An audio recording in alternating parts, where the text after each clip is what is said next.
दर्शकों से मैं कहना चाहता हूं कि आज फैसले का दिन है। नतीजे तो बिहार के आएंगे, लेकिन इसका असर पूरे देश की राजनीति पर होगा। नरेंद्र मोदी की विरोधी पार्टियों की सारी उम्मीदें आज के चुनाव नतीजों पर अटकी हुई हैं, क्योंकि पिछले एक साल में कई राज्यों में सारी ताकत लगाने के बाद भी विरोधी दल बार बार हारे। लोकसभा चुनाव से उन्हें बड़ी उम्मीद बंधी थी, शायद हवा बदल रही है, लेकिन ये उम्मीद टूट चुकी है और जो थोड़ी बहुत उम्मीद अटकी हुई है वो बिहार से है। 3 महीने पहले तक लग रहा था कि माहौल एनडीए के खिलाफ हो सकता है, एंटी इनकम्बेंसी हो सकती है, नीतीश कुमार की उम्र, उनकी सेहत उनके खिलाफ जा सकती है। नीतीश कुमार की सरकार पर तरह तरह के इल्जाम लगे थे, लॉ एंड ऑर्डर के सवाल उठे थे और कहा गया कि उनके खिलाफ नाराजगी है। लेकिन पिछले 4-6 हफ्ते में मैं कहूंगा कि माहौल बदला बदला नजर आया। इसीलिए आज के नतीजे बहुत इंपॉर्टेंट है।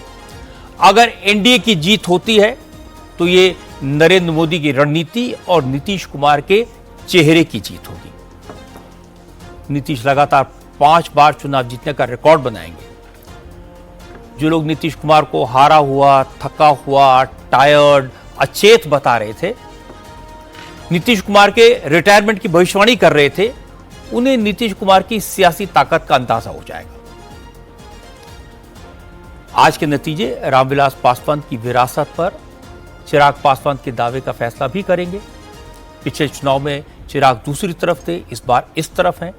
उनका कितना फायदा एनडीए को होगा। बिहार की राजनीति में जीतनराम मांझी, उपेंद्र कुशवाहा, इन दोनों का राजनीतिक भविष्य भी तय होगा। और एक बात कहनी पड़ेगी कि इन सब लोगों ने मिलकर चुनाव लड़ा। दूसरी तरफ महागठबंधन ने आपस में एक दूसरे से लड़ाई की। इसलिए तेजस्वी यादव का जो फ्यूचर है बहुत क्रूशल है। उन्होंने सारा चुनाव अपने कंधे पर ले लिया, अपने आप को प्रोजेक्ट किया।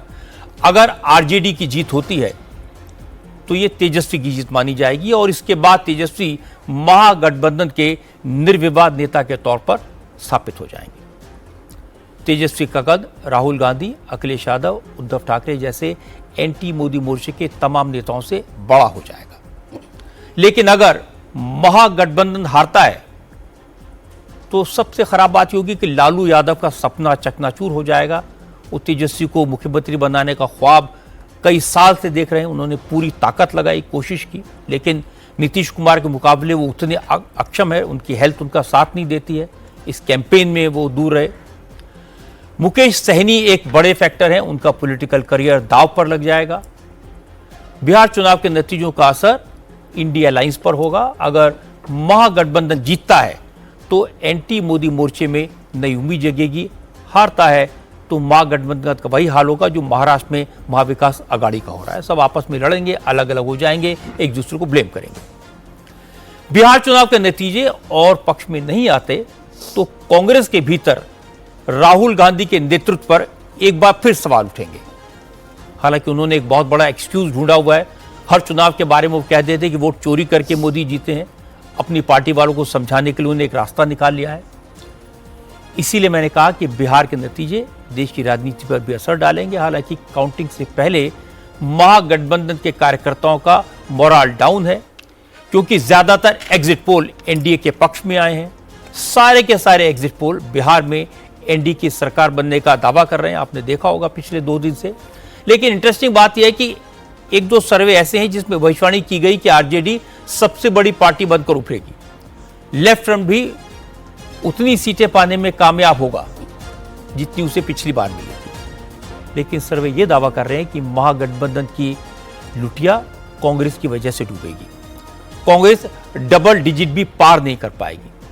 इसलिए बिहार में एनडीए को कड़ी टक्कर देने के बाद भी महागठबंधन 122 के मैजिक फिगर तक नहीं पहुंच पाएगा। ये ज्यादातर लोगों का प्रेडिक्शन है। अगर ऐसा हुआ तो जाहिर है तेजस्वी के लिए बुरी खबर होगी, राहुल गांधी के लिए उससे और भी बुरी खबर होगी। महागठबंधन के नेताओं को भी इस बात का डर सता रहा है। इसलिए काउंटिंग शुरू होने से पहले आरोप प्रत्यारोप का दौर शुरू हो गया है। हालांकि अब इससे कुछ होने वाला तो नहीं है। थोड़ी देर में सारे नतीजे आ जाएंगे, जनता का फैसला सामने आ जाएगा, कौन जीतेगा कौन हारेगा पता चल जाएगा, बिहार की तस्वीर क्लियर हो जाएगी। इसमें कुछ ही घंटे बाकी हैं। बिहार की बम्पर वोटिंग का मतलब क्या है, यह समझने की जरूरत है। बिहार की महिलाओं ने क्या वाकई में नीतीश कुमार को सपोर्ट किया, उनकी योजना के लिए वोट दिया है, या उन्होंने तेजस्वी के वादों पर यकीन किया है? ये दो बड़े सवाल हैं। युवाओं को नरेंद्र मोदी के चेहरे पर यकीन है या फिर बदलाव के दावों पर? आप जानते हैं कि काउंटिंग की सारी तैयारियां पूरी हो चुकी हैं। इलेक्शन कमीशन के लिए भी एक एक कदम फूंक फूंक कर रखने का वक्त है।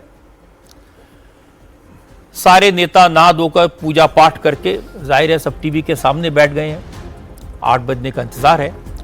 इंडिया टीवी की टीम बिहार के काउंटिंग सेंटर्स पर पहुंच चुकी है। हर छोटी बड़ी हलचल पर हमारे संवाददाताओं की नजर है। बिहार के चुनाव नतीजों से जुड़ी हर खबर, हर सीट से काउंटिंग का सबसे सटीक और सबसे पहला अपडेट हम आपको देने का प्रयास करेंगे। इंडिया टीवी स्क्रीन पर आप ये देख सकेंगे। हरिधर जी, आपने काफी कुछ बताया कि किस नेता का, किस पार्टी का क्या कुछ दांव पर लगा हुआ है, लेकिन इस बात को थोड़ा और डिटेल में आपसे हम समझना चाहेंगे। अगर पर्सनालिटीज की बात करें, इस चुनाव की जो मुख्य किरदार हैं, चुनाव घूम फिर कर लग रहा है नीतीश कुमार के इर्द गिर्द ही आ गया। ये चुनाव भी अगर नीतीश कुमार जीतते हैं, ये इंडियन पॉलिटिक्स में उनकी जगह, उनकी लेगेसी के बारे में क्या बताएगा? सौरभ, शुरू में ये लग रहा था जैसे नीतीश कुमार को तो जबरदस्ती चुनाव लड़ाया जा रहा है। उनके आसपास के सारे लोग उनके बेटे को खड़ा करने के चक्कर में थे। आप पीछे हट जाइए, आपका बेटा सामने आएगा। और अगर मैं एक लाइन में कहूं तो उन्हें सियासत का डार्क हॉर्स कहा जा सकता है। और मजे की बात है कि नीतीश कुमार खुद चुनाव के मैदान में नहीं है, वो चुनाव नहीं लड़ रहे हैं, लेकिन चुनाव के मैदान में इस बार वो सबसे बड़ा फैक्टर बनकर उभरे हैं।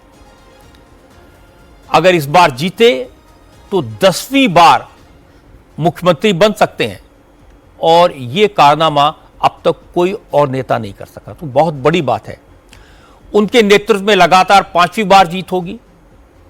लेकिन आप ये सोचिए कि नीतीश कुमार कभी चुनाव नहीं लड़े, सिर्फ एक बार हरियाणा से विधानसभा का चुनाव लड़े थे और 1985 में जीते भी थे। उस वक्त उन्होंने समझ लिया था कि लालू यादव और रामविलास पासवान अपनी जगह बना चुके हैं। बिहार की राजनीति में उनके लिए स्पेस कम है, क्योंकि उनकी जाति का वोट सिर्फ 3% है। इसीलिए नीतीश कुमार केंद्र की सियासत में आए, जॉर्ज फर्नांडिस से और वीपी सिंह के साथ वो रहे, 6 बार लोकसभा का चुनाव जीते। लेकिन जैसे ही मौका मिला बिहार के मुख्यमंत्री बन गए, और उस कुर्सी पर अंगद के पांव की तरह उन्होंने पैर जमाया है। ये पैर कोई हिला नहीं पाया अभी तक। उम्र 74 साल की है, लेकिन कैंपेन के दौरान जो सौरभ आप बात कह रहे थे, नीतीश कुमार ने जो मेहनत की, उससे उनके विरोधी भी हैरान हैं।